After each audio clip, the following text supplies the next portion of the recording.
key metric of intelligence is how much energy do we expend to achieve a desired result. Obviously, low ends of intelligence would be spending massive amounts of energy to achieve the opposite of the desired goal, and high levels of intelligence are spending little or no energy to achieve the goal. And of course, the highest level of intelligence is when we know what the right goal is, which generally boils down to facilitating enhanced sustainable well-being. In that context, I spent a month asking the question, what is the least amount of energy that I could spend to create the maximum result?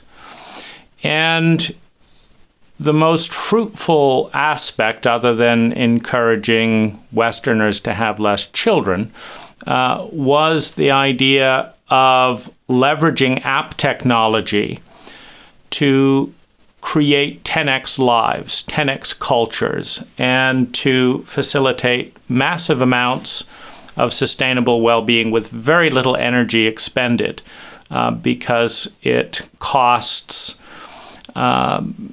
somewhere in the neighborhood of a few $1 million to develop the app that I'm going to talk about, which can be leveraged planet-wide.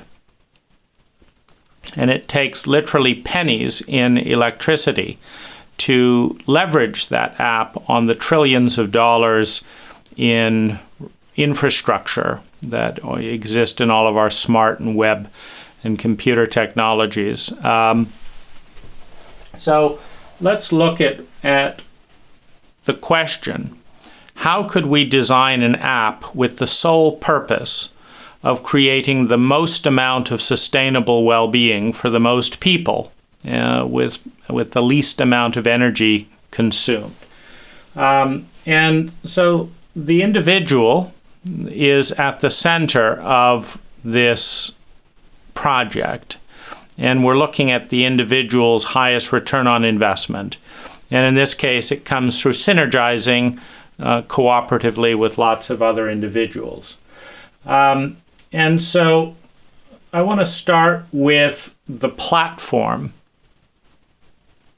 upon which to leverage all of these different ideas. It begins with no advertising.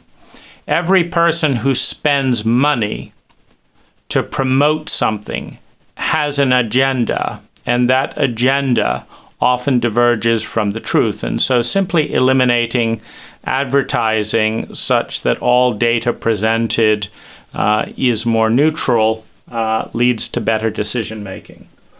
Blockchain technology minimizes corruption and manipulation from governments, intelligence agents, and the like.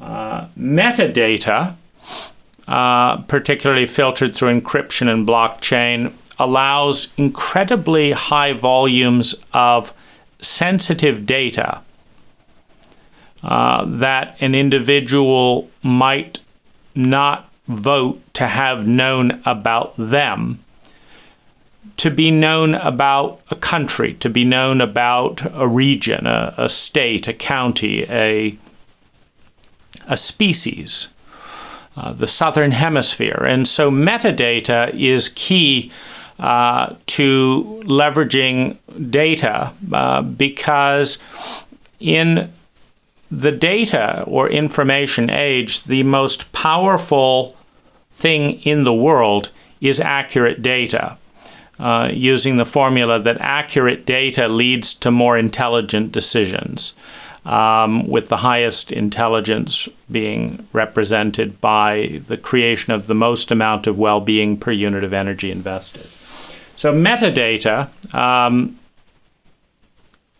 that is successfully delinked from the individual through encryption and blockchain provides a tremendous amount of relevant, clear patterns in cultures and communities, etc., to deal with reality without the overlay of fear and political correctness, which occur in direct proportion to the level at which a group is sociopathic. So there is a degree of sociopathic reptilian behavior in every community around the planet. And to the degree that that exists is to the degree that telling the truth is dangerous. But not telling the truth is severely problematic for making effective decisions because people are making the decision on faulty data. And so having metadata gets around that issue. Having it be a global app, not controlled by any government, a nonprofit global app, and in such a way that the coding and the set of almost like the Bill of Rights and the Constitution of the United States, that the coding is such that no individual can tamper with the follow-through of principles and the constitution of the app upon which a majority of people votes around the world.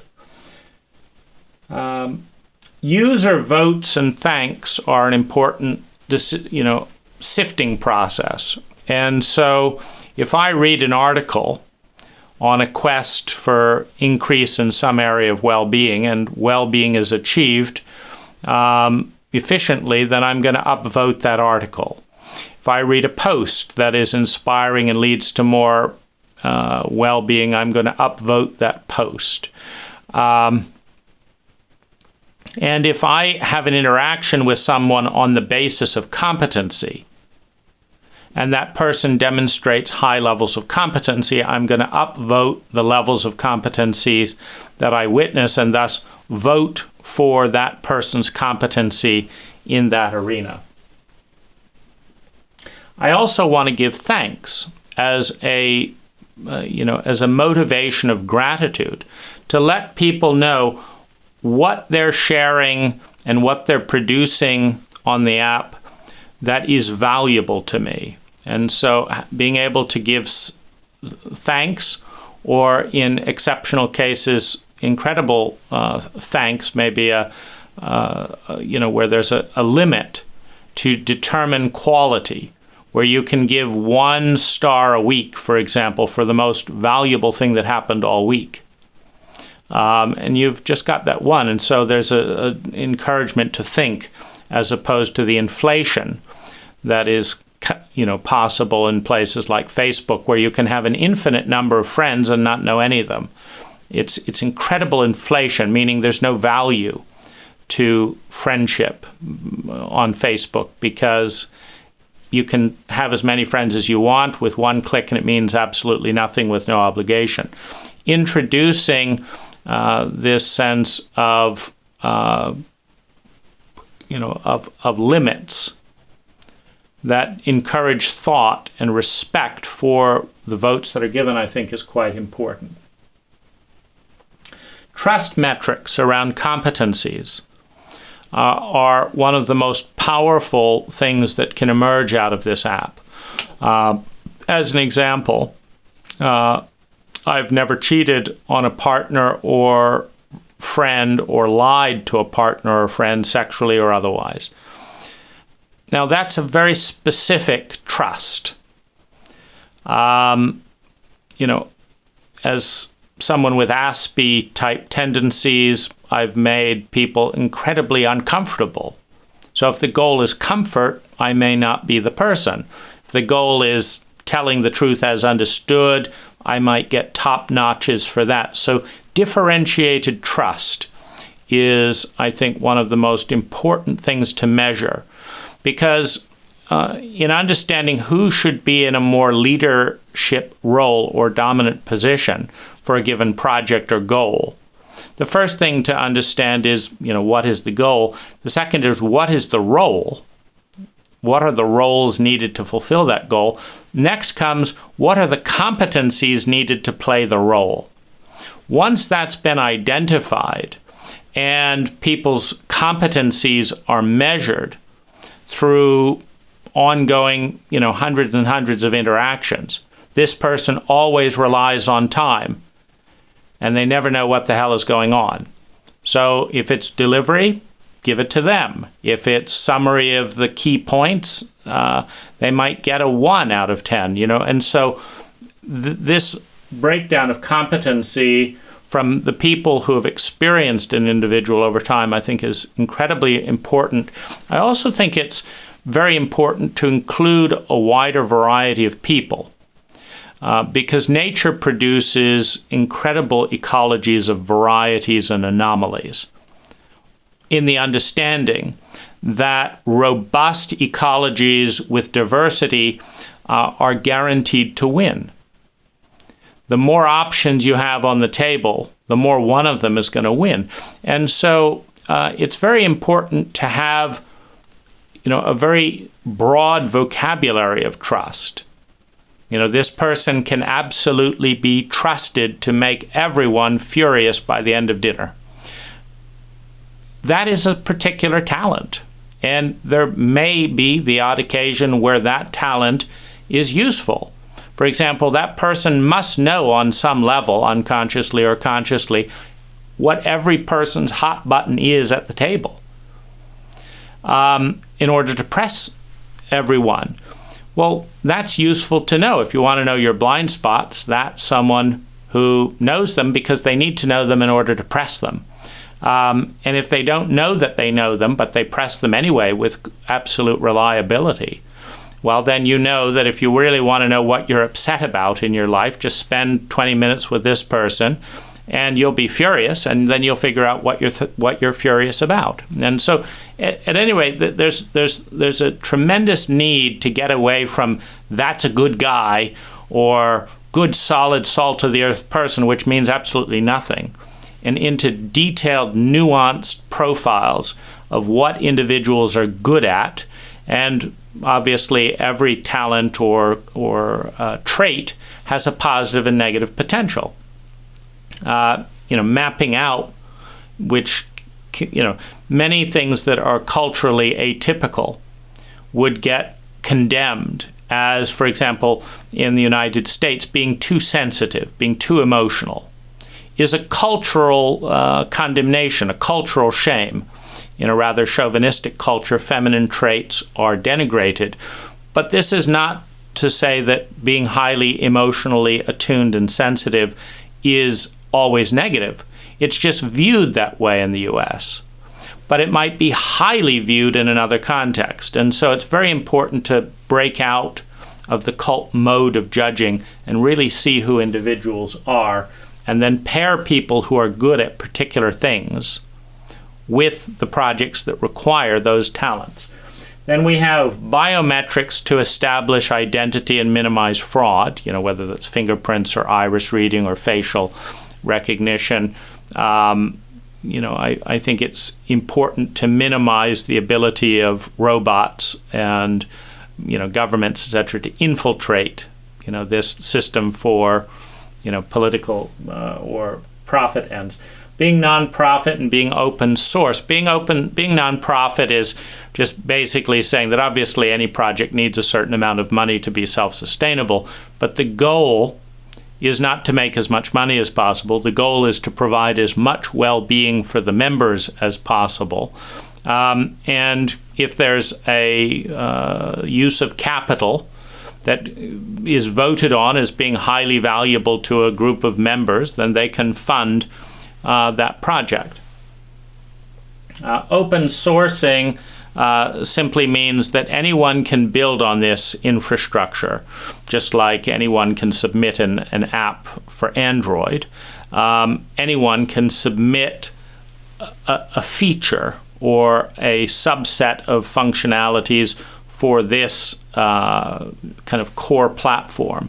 And then as people vote on how much well-being that feature brings, other people who are looking out for new features to add into their experience of the app can click to add in that bit of code to their user experience.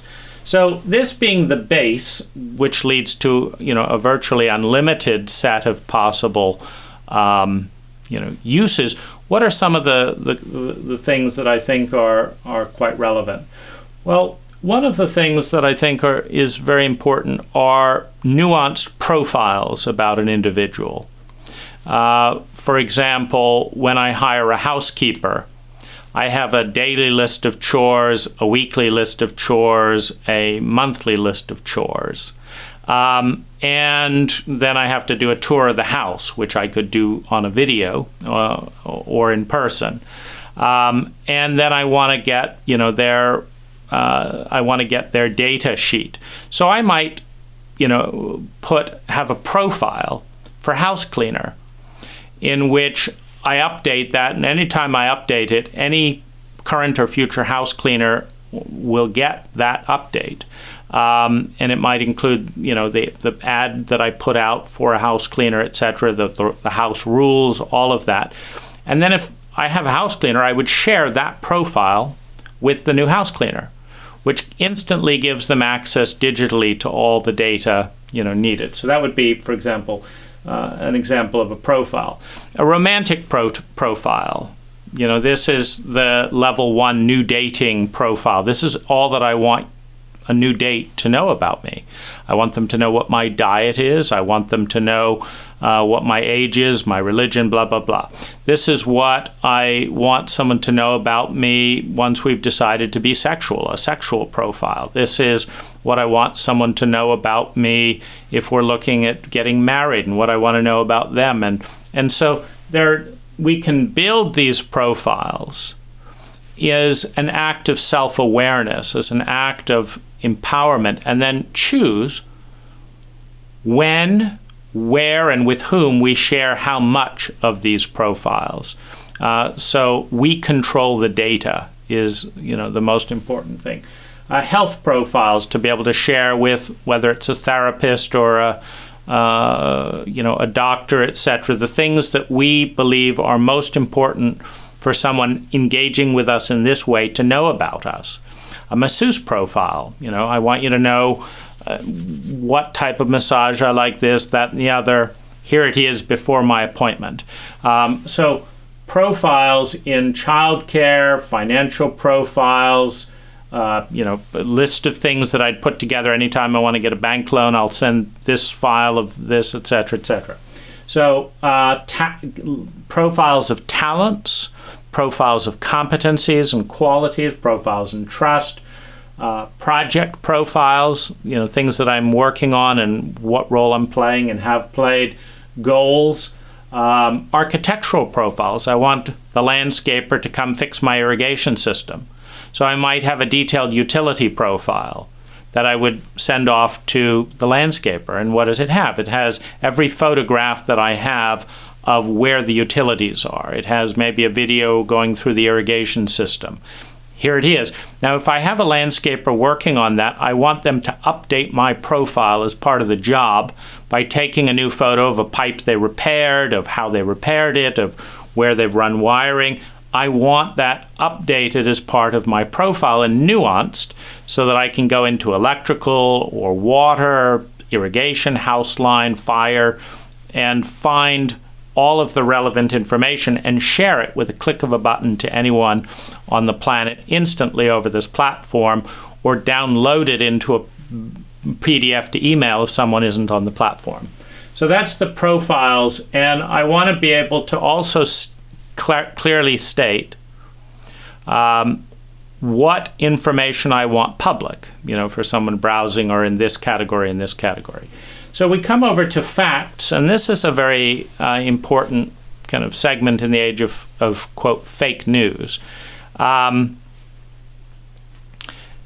arguments about facts, it's useful to have as many data sources as possible.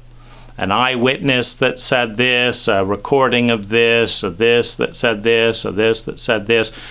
And what the processor can do is sift through the supporting and unsupporting facts to give a probability factor. You can say that this fact seems 70% probable, 98% probable, etc. And anyone who has any information about that fact can add it. And the algorithm can keep track of their competencies and trustworthiness. Someone who lies all the time and works for advertising companies as a career, etc., in their profile, may get a 1 ranking of weight when it comes to their version of things.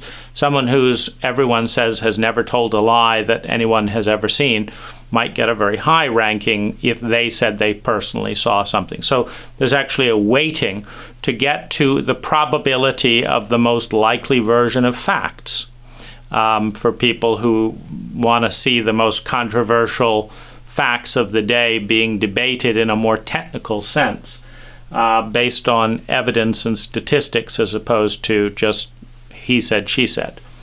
Social compatibilities, collaborations, encrypted communication, relationship building algorithms. You know, one of the things that's very useful is if you kind of connect with someone via this app as a possible date, well, there can be a first date building app or a first date building protocol where you send them the information about your diet and favorite first dates, and they send you yours, and you look at connecting points, and here's a way to build a first date, and how does this sound as a nice composition? And you send it off, and you both agree, or you negotiate, and then you go on a date that's really meaningful. After the date, there might be 3 questions sent to both people. You know, do you like to sleep spooning or separately? You know, like I've often liked falling to sleep totally not touching someone, but like to cuddle before bed. What do you like? These things going back and forth and prompting intimacy, prompting into me you see, prompting development of awareness, so that your relationship stays alive and interested and flooded with relevant data to succeed. The other thing that I think is very important, given Dunbar's law of 150 people, is to limit your intimate community of friends and people that you want to spend to less than 150 people, so that you have to pick 150 people in your virtual community. Now, this could be people, your neighborhood and your actual community. Or if you're nomadic or whatever, still 150 people tops. Because beyond that, you have inflation and degradation in intimacy, according to studies about human relationships. So keeping your group, who belongs to your group, if you add someone has to be let go of, and a protocol of perhaps honoring a relationship and saying goodbye, etc., in order to connect with something. But I think this is a very important part in building quality relationships. Banking, as we go into the age of cryptocurrencies and digital trading, there are still a lot of people who are spending high fees. Like I spend probably about $10 a transfer to send money to Thailand by PayPal to pay rent in Thailand. There's no reason for these things. There's just tremendous amount of it's an uncomfortable experience. It's unnecessary. It's expensive. So having free transfers, essentially, being able to keep a balance and share it with people. I think hiring and payroll is a big enough thing, and there's so much hassle around giving someone a gig, around partnering around something. And it's so easy when you're dealing with an app that has over 1 billion people on it. It's so easy to do your location for one person in that city and region or whatever to figure out all the payroll taxes, all the laws, etc. So that if you want to pay someone for something, the app will say, oh, that's in this situation, if you send more than $2,000, that it has to be taxed, and then this is the tax rate, and this goes to this party and this goes to this party. So basically having a nonprofit bank that allows for payroll, legal transfers of money and taxes and stuff in all the ways, so that all you have to do is meet someone and say, hey, let's do business like this and like this, and the legalities are ensured and up to date, with this global app infrastructure. And if there are fees that cost to update that data as opposed to, trying to extract as much money as possible. And blockchain accuracy for accountability. Yes, this person did get this money, et cetera, et cetera. Potentially expanding into a government corruption accountability where taxes are paid into this system and every dollar can be tracked for every individual for every purpose in the blockchain. And contracts are a very important thing around personal agreements. I'll pick up your child at 5 p.m. And then this and this and this, and I'll give you this, but you pulled up using GPS fencing at 5:30, and then my daughter wasn't there, and then this happened, and this happened. These types of, this is the contract, and this is what actually happened, and this is the way that, these, circumstances will be handled. Having good contracts that are voted on by people because they work, they build trust and friendships rather than break them down, is an incredibly valuable resource in sustainable relationships. Medical data. So what symptoms you have, of course, what medicines and treatments you've tried, which ones have worked. See, because what the algorithm can do in the gathering metadata is it can notice a trend that would take years to come out in the medical community. It can say, you know what?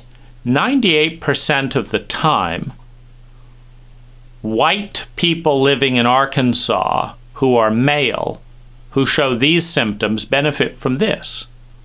And 42% of the time, this would be a good treatment for people in Marin County, California, who have this types of situation. It can notice significant corollary trends. And these can be helpful or dangerous depending on the intelligence of the algorithm. But it might be nice to know that, 98% of the people in your age group with your diagnosis who took this medicine felt a lot better. When the people that voted on 1 to 10, how much did that medicine help and for how long, had no financial or advertising agenda. They're just people like you and I. So statistical data, stories. Anomalous data get lost in these aggregate data collections that get passed on, and so it was pointed out in one of the books I just read on medicine that you might say you've got 3 months to live on average, and you do, but what might be very interesting to know is what did the person who lived for 20 years after that 3 months do, and what did the person that died in a week do?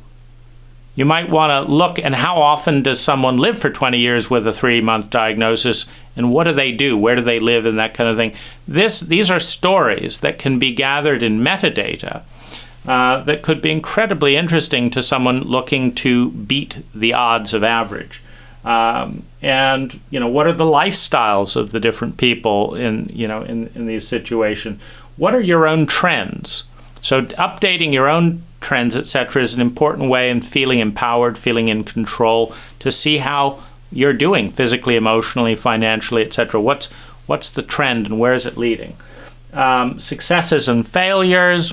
I tried this, it was a disaster, and I'm in this demographic and this demographic. And you don't have to enter this all again. Once you've got your profile, and the metadata understands that you're a 42-year-old male that's white and grew up here and moved here, then it knows who to pair you with. And it doesn't have to share who you are to give data that 78% of people like this are having this result. So trends, successes, failures, tracking anomalies. Because in order for a paradigm to shift or a change to occur, or you to beat the odds, you often have to look at the anomalies. And they don't ever show up in studies because they don't fit on the charts easily. So gathering out those anomalies. Upvoting articles relevant to your particular issue. Obviously, if you say that you have cancer, you want to read the most upvoted cancer articles. If you don't have cancer, you don't. You want to read the things that are about depression or whatever it is that you're dealing with. So funding and cost analysis also, I think, is a good thing when rating any protocol for health and well-being. You don't just want to hear it was a 7 out of 10. If it cost $1 million and was a 7 out of 10, but something else cost $5 and was a 5 out of 10, well, the value is much higher with the $5 5 out of 10 than the 7 out of 10 for $1 million. Art, sharing, voting ideas, funding ideas, being able to do global art projects. Maybe a kite that is the biggest kite in the world that flies around the earth, or things like that. Global art projects that celebrate the species, which smaller art projects can tie in with your 150 people, as part of your intimacy building and your poetry, etc., a really close-knit group, but also global art projects that otherwise would never happen and without this level of collaboration. Then we have voting. One of the things we have in combative political processes, we have a lot of leading questions. Do you want to kill black people? No. Therefore, you've got that you just voted for this. You want to, as much as possible, depolarize and just look at what are the questions that reveal what an individual actually values. So a good way of communicating that is, this is my value, this is my desired goal, and this is my preferred strategy. Now, this is really important because you get into a situation where in a democracy, for example, people will vote for something they don't actually want because they think what they don't want will win, when what they actually want won't win. Now, it's very important for such people to have metadata about what will actually win. So in other words, if you have 78% of the population voting for a compromise because they think what they really want can't be gain a majority vote, but the metadata reveals that the majority of people actually do want that, then they can switch over from the compromise and vote for what they actually want and win. And so neutral questions, values, goals, and strategies, gathering data around the world, meaning if the goal is I want less children raped, if that's the goal, and you put that as your primary goal for a given policy, then you should read articles about the places in the world that have the least amount of childhood rape and look what they're actually doing as opposed to just your hypothesis of the best way to get there. So data around the world, voted articles relating to anything you're voted on, meaning if one article pleases, if nine out of 10 people read this article and say that it was highly informative in making this vote, that would be up at the top of the list of things to read before making a vote. Metadata and shared data, again, being optional. Metadata being mandatory, shared data being optional. And reported votes by officials. So you say, this is what I value and this is my goals. And here's the strategy that I'm recommending.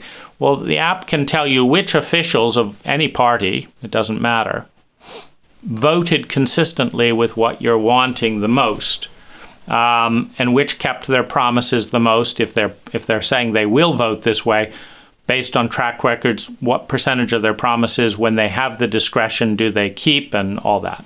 And so that would be voting, and that would give a profile of what a country really wants, what its women want, what its men want, what its young people want, and not limiting this by age. Countries may limit a 14-year-old from voting, but you'd still be able to see what the 14-year-olds of a country would actually like to see happening in their country. Well-being data, health, environment. So how good is your health? Mentally, emotionally, physically, logistically, financially, and ecologically. Like, is your country planting more trees or cutting more trees down in the last week, in the last month, in the last year? Is your country cleaning more water or polluting more water, and by what amount per year?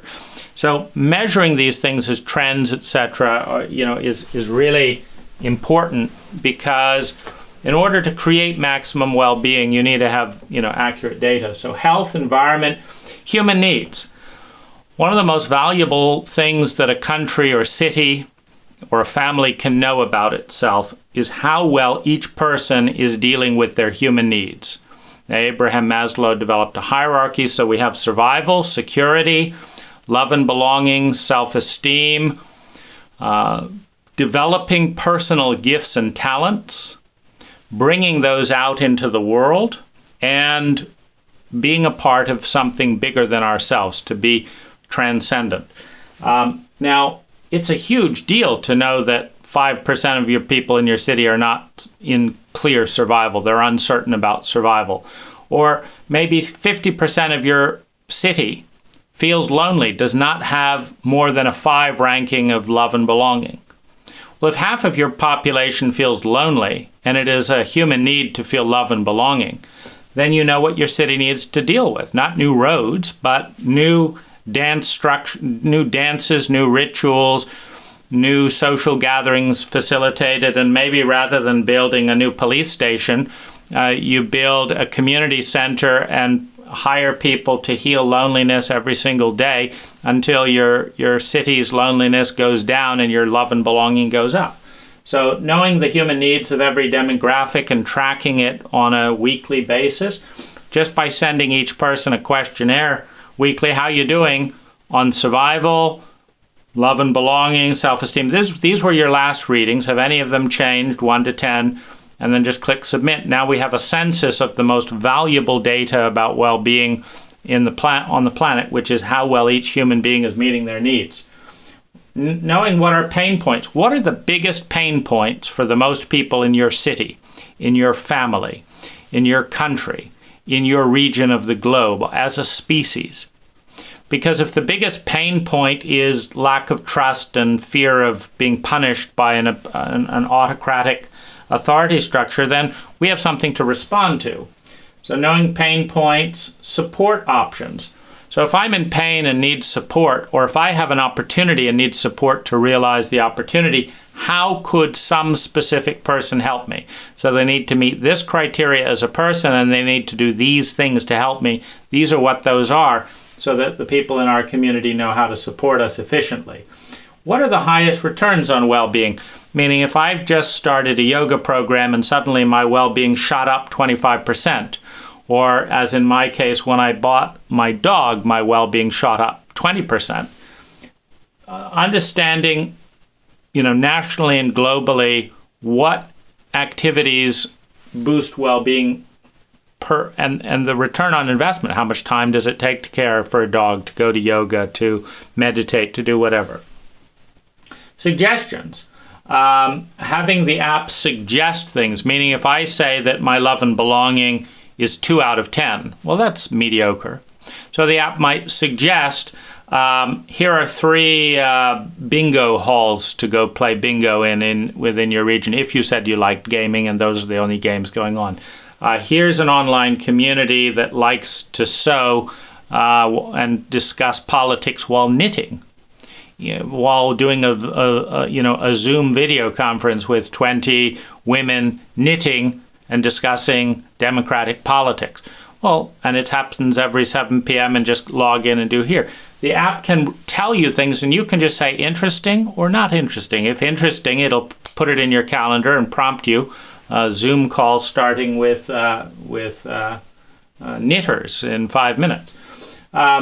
Trends in your well-being are very important to track, and a life routine builder. So as you gather data, one of the most important things when sharing and creating data for this platform is what's the action step. So here's the idea, here's the hypothesis, these are the people that like it.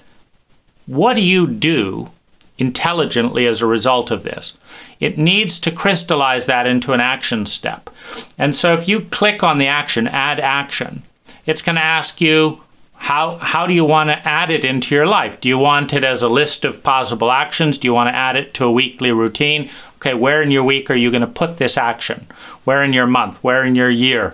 So that you have on your calendar then reminders. You build a routine and a life based on well-being. Finally, we go to global well-being projects. So here we have the most competent people in the world around certain areas. This is the most knowledgeable nuclear physicist for this particular type of subject. And there they are. Okay. So if you have a project that needs a nuclear physicist that's involving the global future of the species, etc., you know that's a good person to involve. So the top competencies in different things around the world, team building platforms. And I think a good one is goal, project description, set of roles, description of what each role would involve, the list of competencies, and then people can self-populate and be voted in and out of roles by people based on their trust metrics and different things and their performance. And so top competencies, team building, global funding of different things. For example, asteroids have come up as a big thing, and kind of annoys me to understand that, it's one of the top 10 problem issues that could eliminate the species, and no government is really tackling it. Well, I might put $20 towards the asteroid fund, and so might another million people. Well, that's $20 million. And $20 million might set up a few drone-based, asteroid detectors. Who knows? But having global volunteering and global funding for global well-being projects is very valuable. What is news? One of the fun things traveling around the world is you realize that what's news in England is not news in America. And what's news in America isn't news in Canada. What's news in Canada isn't news in England. So you realize they're talking about the world, but they're all picking little bits and random pieces. They don't let you decide, because ultimately news has become entertainment to sell advertising. Is it really relevant that a bus went off a hill in Bangladesh if you're miles away and you're not going to do anything about it? So what is relevant? What is news? What do you want in your news feeds? How much news do you want? What is news? And what's really important news? What do you want at the top? What format do you want your news in? Audio, video, written, what format? And the dosage, so that you don't overdose on news. You get a warning you're overdosing on news. But also maybe you want 15 minutes of news a day on or anything urgent in your 150 friends is number one on your list. Any health issues relating to your job, number 2 on the list. Foreign exchange rates between Japan and the US dollar is the 3rd on your list. And you pick your news. And then you get unbiased, unadvertised news populated based on that. Education. Moving towards a completely free global education, having the best competencies and the best knowledge based on voting, trust, and competencies put into this curriculum so that anyone in the world can read this in any number of languages. So best voted resources, focus on 80-20 summaries. The 80-20 principle, you get 80% of the value with 20% of whatever it is you're doing. So you get 80% of the value of your education with 20% of your hours and 20% of your subjects and 20% of your reading. So trying to find those 80-20 summaries. And users can put data forward and put that out there and it can be voted on with the goal that anyone who wants to could get a pretty decent education about how to read, how to how to do this kind of mathematics, how to develop a business, how to save money on taxes, whatever it is, that they could get a decent education in that subject, and that people are always upvoting the most relevant things for a specialized area of that subject. So it's a real democracy, but you can read as much as you want, but you'd probably start with what's upvoted. So this is, the kind of the initial outline of an app where 99% of the value of the app comes from large amounts of people generating the metadata and the formats in which to do it. And having a key fact that the protocol for interacting, one's interaction with the app at every single level, is voted upon by every single person. So you might have multiple skins, so to speak, for dealing with this app. You pick your favorite color, you pick your font, you pick this, you pick, everything about the app. And you might also pick, you want this before this. Making that as customizable as possible, number one. And number two, having people vote on the experience and make suggestions. And where all the suggestions are public, and where the most repeated suggestion is gathered by the algorithm to say these are the top most important ways to improve this app this month. And these are the resources and things needed to do those improvements. And if those include money, then particularly the members who voted for the change, do they vote for the change enough? When you're voting for a change, and understand that it takes energy to make the change, you can put a dollar amount of how much you'd be willing to pay if that change was made. Well, if it turns out that 300 people really want this new feature and everyone is willing to put up $1, so that's $300, and adding the new feature costs $3 million or whatever it is, obviously you understand that that's why it's not happening. But it's a democratic process, and anyone who wants to volunteer to make it happen and do the open source coding can make it happen. But where that is completely transparent, with no agenda other than this, meaning the people that sit on any board or governing body around this public nonprofit have to be accountable to their users for one thing and one thing only. The users saying that as the app is used, it is delivering high amounts of sustainable well-being for the users, and that it's getting better. So you want to see a rate of return. There should be a goal that this app delivers more sustainable well-being to its users by at least 5% a year, meaning the app going from being off the app to on the app should give a 10x improvement, meaning you should be able to improve your life 1,000% on average if you really utilize this app relative to the average person. So that's the first thing. And then the second thing is, whatever it is that you're doing that's so your life maybe got 300% better when you got on the app. Well, it should make you 305%, 310%, 315%, or whatever better every year. There should be a goal to show what competent leadership looks like. And there should be someone scouting around for the best opportunities to grow the ability of this app to create massive amounts of sustainable well-being for the species, for the planet, for each of us. And that's my big, hairy, audacious goal.